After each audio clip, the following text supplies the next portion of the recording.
The weather, not a late model fan in 2025. Plus, the Outlaws put a ban in place and more drivers declare for regional sprint car series. Let's go.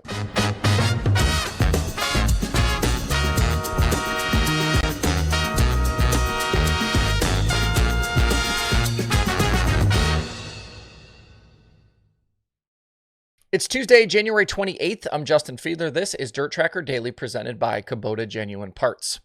On the YouTube channel, we are very close to 40,000 subscribers at the moment. As I write this, we're actually just a tick over 300 away from that milestone. If you'd like to stay current on all things dirt racing, hit that subscribe button and the notification bell. It is free to do both of those things. Through these first few weeks of 2025, nearly 53% of show views are coming from people who are not subscribed to the channel. With a few 100,000 people tuning in regularly, you can understand that 53,000, that's a quite large number of people that are not subscribed. My goal for the year for both the YouTube channel and Facebook page is 50,000 each, so come along, won't you? Mother Nature continues to not be kind to dirt late model speed weeks in 2025. We know Lucas lost shows, there was an Outlaw Night at Volusia lost, and now Hunt the Front has been affected. The Monday night show at Needmore Speedway in Georgia was rained out. It will not be made up. It's not postponed. It's just canceled outright. They will try again tonight with $10,000 on the line, though. Going back to yesterday when we talked about some of the names expected to race, 3 we know for sure won't be there. That includes Jonathan Davenport, Bobby Pierce, and Ricky Thornton Jr. Jonathan Davenport, Pierce, they were on the fence anyway, maybe weren't coming, but RTJ had planned on racing. They needed to make repairs, though, to the 20 RT after Volusia, so they took it back to Longhorn in North Carolina. They won't be back on track until later this week at Alltech. Still plenty of big names racing tonight, though. That includes Brandon Overton. Hudson O'Neal is there in the Kevin Rumley 6. You got Ryan Gustin, Jimmy Owens, Kyle Bronson, and of course Joseph Joyner, and a lot of others. That's not just it. There's a lot of other guys coming too. Tuesday's racing will be live over on Hunt the Front TV if you would like to tune in. Jumping back into the gambling and dirt racing conversation, I know some of you just absolutely love talking about this, but we've had some developments here. World Racing Group, the parent company for the World of Outlaws and DIRTCAR, it took a significant step yesterday in bringing wagering to their events. We still don't have any official confirmation from WRG on its plans, but we have to be just days away at this point. We know that Brian Carter has talked about this in a few different places, and there's other indications now as well. Alt Sports Data lists the Outlaws as a partner now. NXT Bets has a whole page on their website on how to bet World of Outlaws events. And odds for the late models at the Sunshine Nationals this past weekend at Volusia, they were available on several of the betting platforms. I actually had some people sending me screenshots of what some of those bets were here the last couple of days since that happened. In recent days, though, the World of Outlaws and DIRTCAR, they issued a rules bulletin regarding the addition of a gambling policy to their rule books for all WRG series. That includes both Outlaw Series, the Super DIRTCAR Series, ASCS, Extreme Midgets, and more. You can see the full policy for yourself over at dirtcar.com/rules. I'm going to show it on the screen here as well, though. The main verbiage in the bulletin reads, quote, all race personnel, including but not limited to drivers, team personnel, crew officials, and staff, are strictly prohibited from placing, soliciting, or facilitating any bet or wager, whether directly or through a third-party proxy or surrogate on any class of a World Racing Group event, if they compete in any class of the same event, have a direct or indirect association or affiliation with the event, such as promoter, track owner, or track employee, or they are aware of information regarding an event or its competitors that would give them an advantage in placing a wager. This applies to all events sanctioned or operated by subsidiaries or affiliates of WRG. All WRG staff are prohibited from placing any wager on any WRG event, unquote.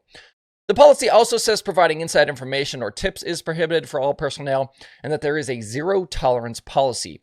WRG, quote, reserves the right to pursue legal or disciplinary action regarding violations of this policy. This addition to the rulebook, not surprising. Similar policies are in place for all sorts of other sports that are involved in wagering, and that includes NASCAR and stick and ball sports, and similar wording can actually be found in the USAC rulebook. My assumption here would be also that when the high limit rulebook is made public for 2025, they will also have verbiage to this effect.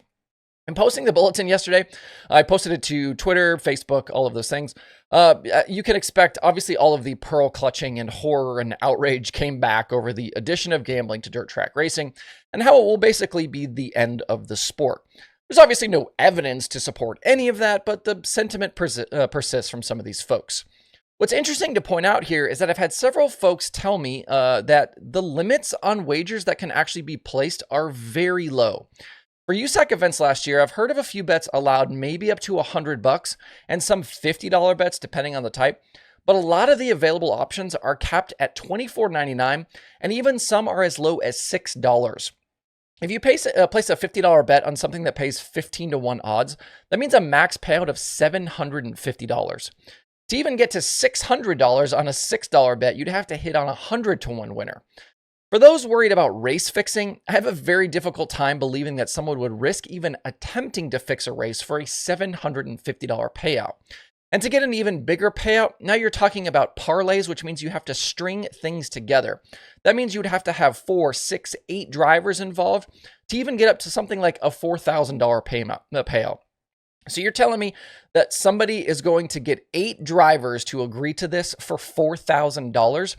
And this has nothing to do with whether or not I believe that a race could actually be fixed.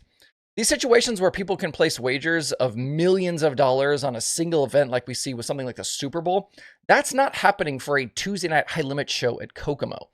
Dirt racing, it's a fringe sport and something the sports books and odd makers don't really have a strong grasp on. They're not going to risk big losses by taking huge wagers on something they don't completely have their arms around. And if you're curious what the evidence is of that, look at some of the odds that were placed on some of the USAC stuff this season. Just wildly insane odds for some of the drivers. I wish that instead of going full freakout mode on things like this, we just wait and see how it all plays out. We know that Kevin Miller said USAC hasn't made any money on wagering so far. And there is a significant chance that this entire situation, it's just a big nothing burger. I think what's most likely is that all of this gets put into place and you might see the odd social media post or mention from an announcer about it. But for the most part, I don't think this will be a big deal. Those that want to get involved and place bets, they're going to do that. And the rest of us, we're going to continue just as we did before.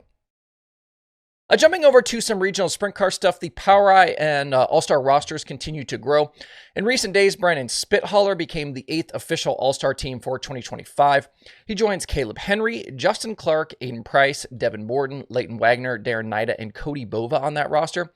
I've said previously that Henry, Borden, that they were likely the early championship favorites, kind of based on that list. And I think Spithaler will join that group.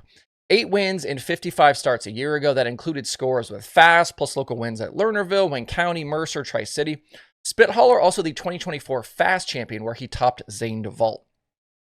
On the POWRi side, their 410 roster, it's now up to 10 with the recent additions of John Bernard, Preston Perlmutter, and Reese Moran.